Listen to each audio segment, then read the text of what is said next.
बोलो श्यावर रामचंद्र भगवान की जय। कल के वीडियो में अपन ने सुना, गरुड़ जी के पूछने पर काकभूषुंड जी ने ज्ञान और भक्ति में अंतर उनको समझा कर कहा था। उसके बाद गरुड़ जी ने उनसे 7 प्रश्न कहे थे। वो 7 प्रश्न इस प्रकार थे। 7 प्रश्न पूछे। पहला प्रश्न यह था कि सबसे दुर्लभ शरीर कौन सा है, और फिर सबसे बड़ा दुख कौन सा है और सबसे बड़ा सुख कौन सा है। और उसके बाद उन्होंने संत और असंत का भेद जानने को पूछा था। और फिर उन्होंने महान पुण्य और महान पाप कौन कौन से हैं जो बताने के लिए बोला। और 7वां प्रश्न था कि मानस रोग कौन कौन से हैं। इन 7 प्रश्नों को आप मुझे समझा कर बताएं। तो फिर गरुड़ जी ने बोला कि हे तात, आप सुनिए, मैं इन सबको संक्षेप में समझा कर कहता हूँ। यहाँ तक अपन ने कल सुन लिया था। अब आगे चलते हैं। भगवान की कृपा से श्री रामचरितमानस चल रही है, अब करीब करीब पूर्ण होने आई है। तो आप प्रेम से सुने, और पूरी रामचरितमानस सुनने के लिए आप चैनल को सब्सक्राइब कर दें, ताकि भाग 1 से लेकर के सारे भाग आप सुन सकेंगे और पूरी रामचरितमानस आप सुन सकते हैं। इसलिए आप चैनल को सब्सक्राइब कर दें ताकि पूरा सुन सकें। अब आगे चलते हैं, गरुड़ जी किस प्रकार समझाकर इन 7 प्रश्नों का उत्तर काकभूषुंड जी गरुड़ जी को बताते हैं। मनुष्य शरीर के समान कोई शरीर नहीं है। चर अचर सभी जीव उसकी याचना करते हैं। यह मनुष्य शरीर नरक, स्वर्ग और मोक्ष की सीढ़ी है तथा कल्याणकारी ज्ञान, वैराग्य और भक्ति को देने वाला है। गुरु जी बता रहे हैं कि मनुष्य शरीर एक ऐसा शरीर है कि इसमें से नरक में भी जा सकते हैं, स्वर्ग में भी जा सकते हैं और मोक्ष भी प्राप्त कर सकते हैं। ऐसे मनुष्य शरीर को धारण प्राप्त करके जो लोग श्री हरि का भजन नहीं करते और नीच से भी नीच विषयों में अनुरक्त रहते हैं, वे पारसमणि को हाथ से फेंक देते हैं और बदले में कांच के टुकड़े ले लेते हैं। जगत में दरिद्रता के समान दुख नहीं है तथा संतों के मिलन के समान जगत में सुख नहीं है। और हे पक्षीराज, मन, वचन और शरीर से परोपकार करना यह संतों का सहज स्वभाव है। संत दूसरों की भलाई के लिए दुख सहते हैं और अभागे संत दूसरों को दुख पहुंचाने के लिए कृपालु संत बोझ के वृक्ष के समान दूसरों के हित के लिए भारी विपत्ति सहते हैं, अपनी खाल तक उधड़वा लेते हैं। किंतु दुष्ट लोग सन की भांति दूसरों को बांधते हैं और उन्हें बांधने के लिए अपनी खाल खींचवा कर विपत्ति सहकर मर जाते हैं। हे सर्पों के शत्रु गरुड़ जी, सुनिए। दुष्ट बिना किसी स्वार्थ के सांप और चूहे के समान अकारण ही दूसरों का अपकार करते हैं। वे पराई संपत्ति का नाश करके स्वयं नष्ट हो जाते हैं, जैसे खेती का नाश करके ओले नष्ट हो जाते हैं।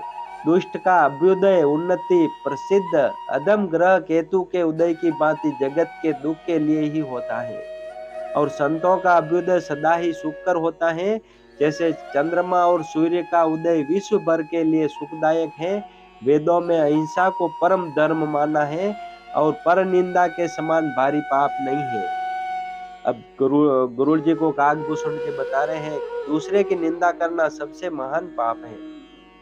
शंकर जी और गुरु की निंदा करने वाला मनुष्य अगले जन्म में मेंढक होता है और वह 1000 जन्म तक वही मेंढक का शरीर पाता है। ब्राह्मणों की निंदा करने वाला व्यक्ति बहुत से नरक भोग कर फिर जगत में कोए का शरीर धारण करके जन्म लेता है। जो अभिमानी जीव देवताओं और वेदों की निंदा करते हैं, वे रौरव नरक में पड़ते हैं। संतों की निंदा में लगे हुए लोग उल्लू होते हैं, जिन्हें मोह रूपी रात्रि प्रिय होती है और ज्ञान रूपी सूर्य जिनके लिए बीत गया अस्त हो गया रहता है। जो मूर्ख मनुष्य सबकी निंदा करते हैं, वे चमगादड़ होकर जन्म लेते हैं।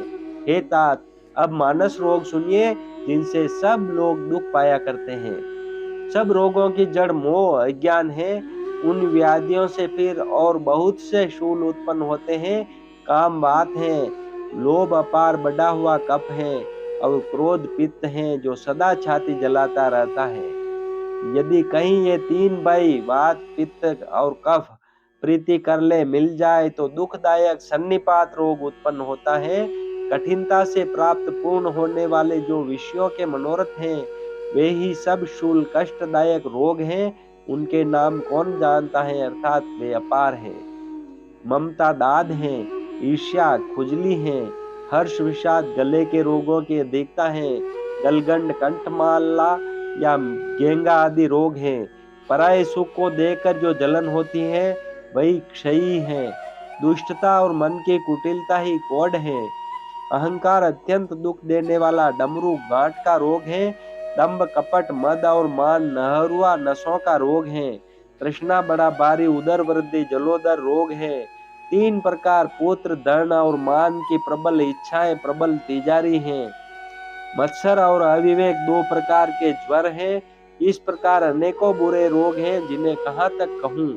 एक ही रोग के वश होकर मनुष्य मर जाते हैं, फिर ये तो बहुत से असाध्य रोग हैं। ये जीव को निरंतर कष्ट देते रहते हैं। ऐसी दशा में वह समाधि शांति को कैसे प्राप्त करे। नियम धर्म आचार तप ज्ञान यज्ञ जप दान तथा और भी करोड़ों औषधियां हैं, परंतु हे गरुड़ जी उनसे ये रोग नहीं जाते। इस प्रकार जगत में समस्त जीव रोगी है, जो शोक हर्ष भय प्रीति और वियोग के दुख से और भी दुखी हो रहे हैं। मैंने ये थोड़े से मानस रोग कहे हैं, ये हैं तो सबको, परंतु इन्हें जान पाए हैं कोई बिरले ही। प्राणियों को जलाने वाले ये पापी रोग जान लिए जाने से कुछ क्षीण अवश्य हो जाते हैं, परंतु नाश को नहीं प्राप्त होते।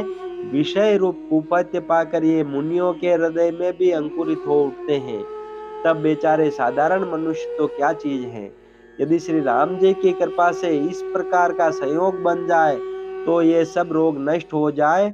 सद्गुरु रूपी वेद्य के वचन में विश्वास हो, विषयों की आशा न करे, यही संयम परहेज हो।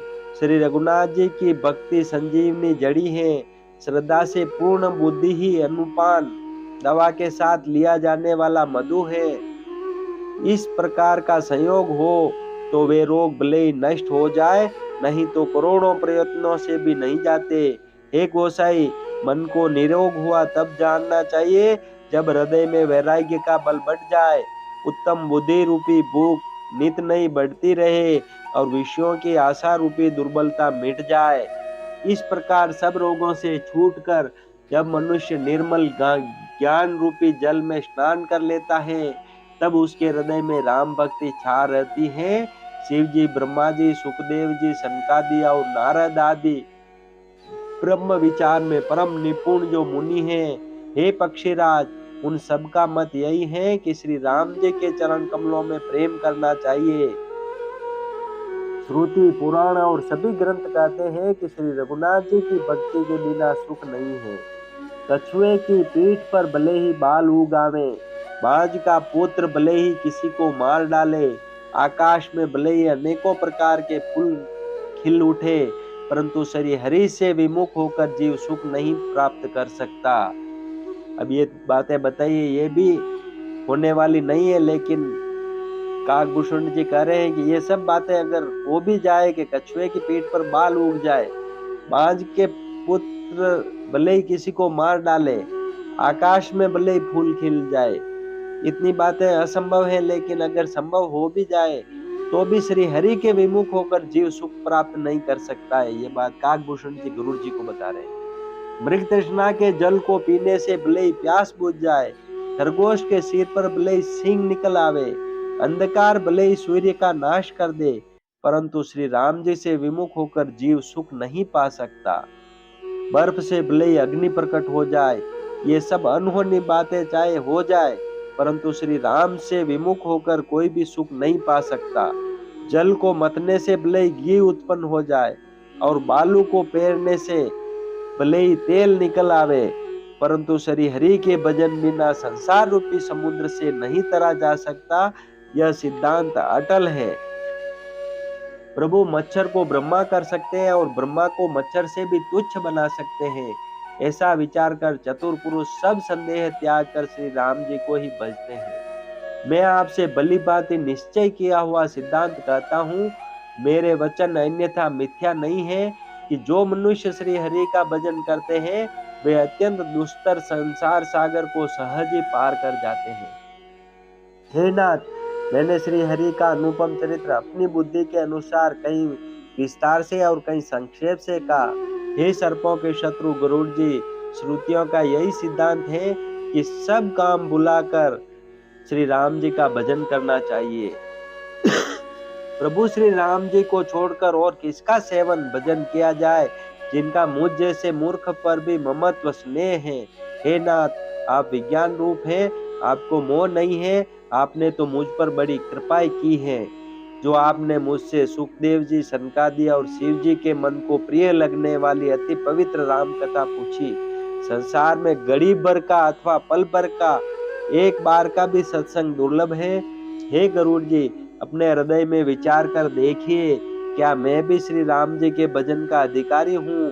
पक्षियों में सबसे नीच और सब प्रकार से अपवित्र हूँ, परंतु ऐसा होने पर भी प्रभु ने मुझको सारे जगत को पवित्र करने वाला प्रसिद्ध कर दिया, अथवा प्रभु ने मुझको जगत प्रसिद्ध पावन कर दिया। यद्यपि मैं सब प्रकार से हीन नीच हूँ, तो भी आज मैं धन्य हूँ, अत्यंत धन्य हूँ, जो श्री राम जी ने मुझे अपना नीच जन जानकर संत सगा समागम दिया, आपसे मेरी भेंट कराई। हे नाथ, मैंने अपनी बुद्धि के अनुसार कहा, कुछ भी छिपा नहीं रखा। फिर भी श्री रघुवीर के चरित्र समुद्र के समान है, क्या उनकी कोई था पा सकता है? श्री रामचंद्र जी के बहुत से गुण समूहों का स्मरण कर करके सुजान भुषुंड जी बार बार हर्षित हो रहे हैं, जिनकी महिमा वेदों ने नेति नेति कहकर गाई है, जिनका बल प्रताप और प्रभुत्व सामर्थ्य अतुलनीय है, जिन श्री रघुनाथ जी के चरण शिव जी और ब्रह्मा जी के द्वारा पूज्य है, उनकी मुझ पर कृपा होनी उनकी परम कोमलता है।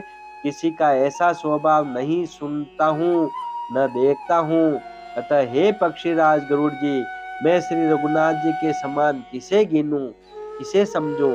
साधक सिद्ध, जीवन मुक्त, उदासीन, कवि, विद्वान, कर्म के ज्ञाता, सन्यासी, योगी, शूरवीर, बड़े तपस्वी, ज्ञानी, धर्मपरायण, पंडित और विज्ञानी, ये कोई भी मेरे स्वामी श्री राम जी का सेवन भजन किए बिना नहीं तर सकते। मैं उन्हीं श्री राम जी को बार बार नमस्कार करता हूँ, जिनकी शरण जाने पर मुझ जैसे पाप राशि भी शुद्ध पाप रहित हो जाते हैं। उन अविनाशी श्री राम जी को मैं नमस्कार करता हूँ, जिनका नाम जन्म मरण रूपी रोग की औषध और तीनों भयंकर पीड़ाओं, आदि देविक, आदि भौतिक और आध्यात्मिक दुखों को हरने वाला है। वे कृपालु श्री राम जी मुझ पर और आप पर सदा प्रसन्न रहे। भुसुंड जी के मंगलमय वचन सुनकर और श्री राम जी के चरणों में उनका अतिशय प्रेम देकर संदेह से भली भांति छूटे हुए गरुड़ जी प्रेम सहित वचन बोले।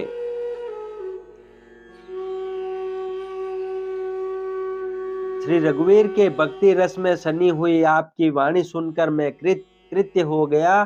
श्री राम जी के चरणों में मेरी नवीन प्रीति हो गई और माया से उत्पन्न सारी विपत्ति चली गई।